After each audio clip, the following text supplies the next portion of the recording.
కరీంనగర్ జిల్లా హుజురాబాద్లోని జమ్మికుంట గాంధీ చౌరస్తా దగ్గర కాంగ్రెస్ పార్టీ ఆధ్వర్యంలో మున్సిపల్ ఎన్నికల ప్రచారం కార్నర్ మీటింగ్ జరిగింది.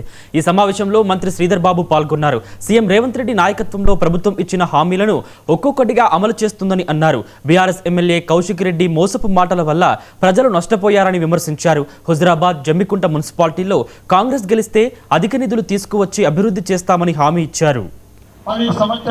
తెలంగాణ రాష్ట్రం ఏర్పడిన తర్వాత రేషన్ కార్డు కొత్త ఇయ్యలేని దౌర్భాగ్య పరిస్థితిలో టీఆర్ఎస్ పార్టీ ప్రభుత్వం నడిపించింది. కొత్త రేషన్ కార్డు కావాలి, లేకుంటే పాత రేషన్ కార్డులో పేర్లు నమోదు చేయాలి అని మీరు తహసీల్ ఆఫీస్ చుట్టూ తిరిగి మరి ఇబ్బంది పడ్డారు.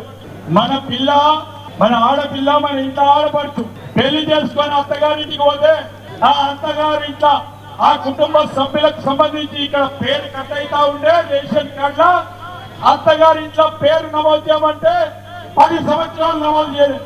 కొడుకో బిడ్డో పుడితే ఆపుకోలే.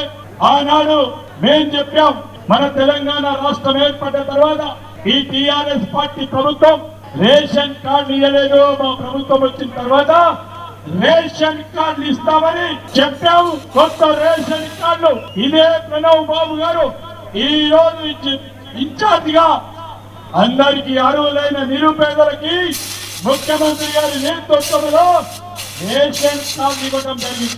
మరొకసారి మోసపోకుండా, మరొకసారి బొమ్ము కాకుండా కాంగ్రెస్ పార్టీకి ఒకసారి మీరు అవకాశం ఇవ్వండి.